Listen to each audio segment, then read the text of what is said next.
اور نوح نے اپنے بیٹے کو پکارا، وَكَانَ فِي مَعْزِلٍ، اور وہ اس سے کنارے تھا، یعنی وہ نوح علیہ السلام سے جدا تھا، آپ کے ساتھ سوار نہ ہوا تھا۔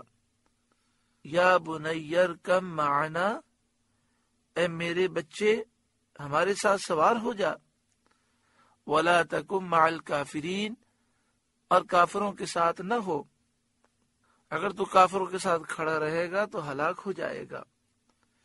یہ لڑکا منافق تھا، اپنے والد حضرت نوح علیہ السلام پر اپنے آپ کو مسلمان ظاہر کرتا تھا اور باطن میں کافروں کے ساتھ ملا ہوا تھا۔ قال، وہ بولا، یا نوح علیہ السلام کا بیٹا بولا، سآوی الی جبل یعصمنی من الماء، ان قریب میں کسی پہاڑ کی پناہ لیتا ہوں، وہ مجھے پانی سے بچا لے گا۔ اس نے کہا میں کشتی میں سوار نہیں ہوتا، میں کسی پہاڑ کی چوٹی پر چلا جاتا ہوں، وہاں پانی سے بچ جاؤں گا۔ قال لا عاصم اليوم من امر اللہ الا من رحم، حضرت نوح علیہ السلام نے فرمایا، آج اللہ کے عذاب سے کوئی بچانے والا نہیں مگر جس پر وہ رحم کرے، جس پر اللہ رحم کرے گا وہی بچے گا۔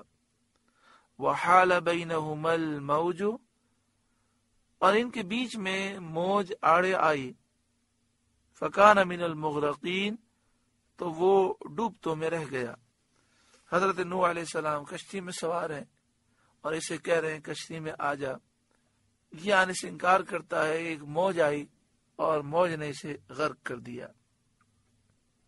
جب طوفان اپنی انتہا کو پہنچا اور کفار سارے غرق ہو گئے تو اللہ تعالی کا حکم آیا، وقیلا، اور حکم فرمایا گیا، یا ارض ابلعی ماءکی، اے زمین اپنا پانی نگل لے، ویا سماء اقلعی، اور اے آسمان تھم جا، وغید الماء، اور پانی خشک کر دیا گیا، وقضی الامر، اور کام تمام ہوا، واستوت علی الجودی، اور کشتی کوہ جودی پر ٹھہری، وقیل بعدا للقوم الظالمین، اور فرمایا گیا کہ دور ہوں بے انصاف لوگ۔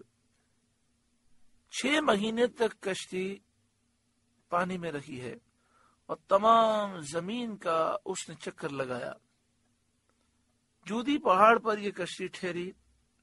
یہ پہاڑ موصل یا شام کی حدود میں واقع ہے۔ موصل یہ عراق کا حصہ ہے، تو یا تو یہ پہاڑ موصل میں عراق میں ہے یا یہ شام کی حدود میں واقع ہے۔ حضرت نوح علیہ السلام کشتی میں 10 رجب کو بیٹھے تھے اور 10 محرم کو کشتی کوہ جودی پر ٹھہری۔ 6 مہینے تک پوری زمین میں طوفان کے پانی پر وہ تیرتی رہی۔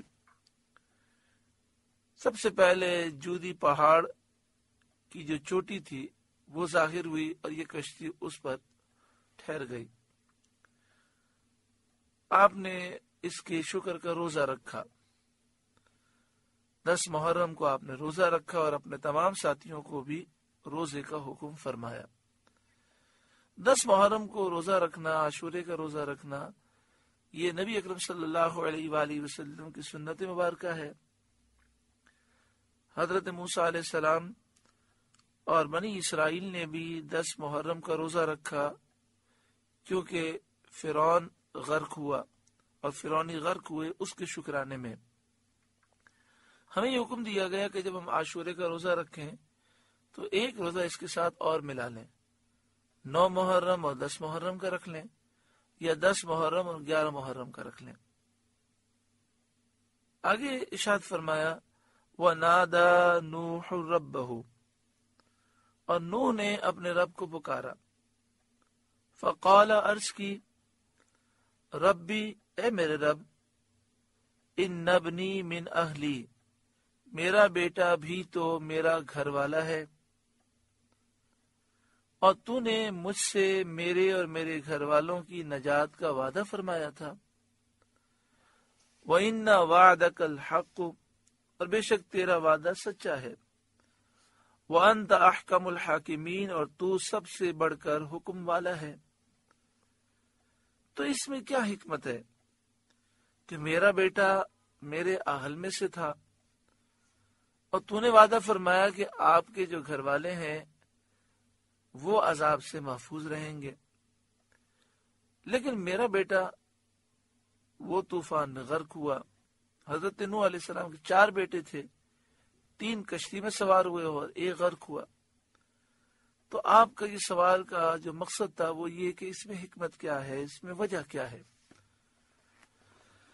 شیخ ابو منصور ماتوریدی علیہ الرحمہ نے فرمایا کہ حضرت نوح علیہ السلام کا بیٹا کنعان منافق تھا، اور آپ کے سامنے اپنے آپ کو مومن ظاہر کرتا تھا۔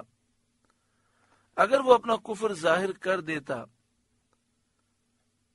اور وہ آپ کے سامنے اپنے آپ کو مومن ظاہر نہ کرتا تو آپ اللہ تعالی سے اس کے نجات کی دعا نہ کرتے۔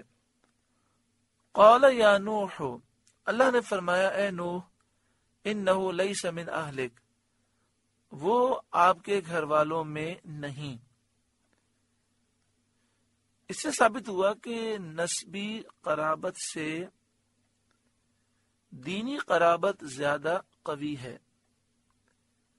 یا نوح، اے نوح، انہ لیس من اہلک، وہ آپ کے گھر والوں میں نہیں، انہ عمل غیر صالح، بے شک اس کے کام بڑے نالائق ہیں۔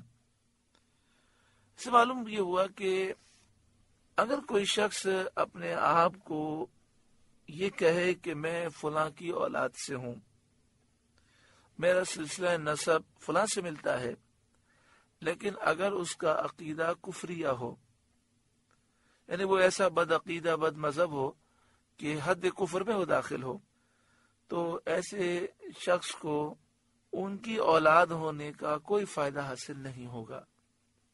ہاں، اگر اللہ کے نیک بندے کی اولاد میں سے ہے اور مومن ہے تو پھر اولاد ہونے کا اسے فائدہ حاصل ہوگا۔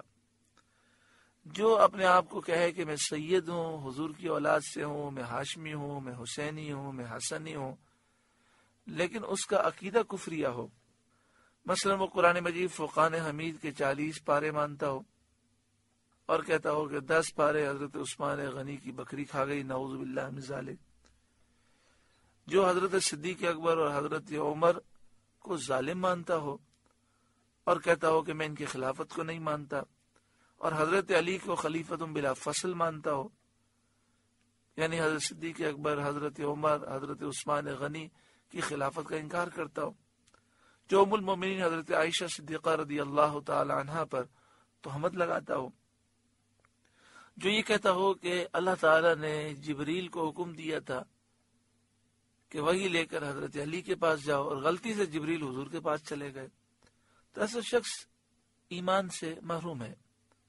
آپ سے گزارش ہے کہ قرآن کے اس پیغام کو آگے پہنچا کر ثواب جاریہ حاصل کریں۔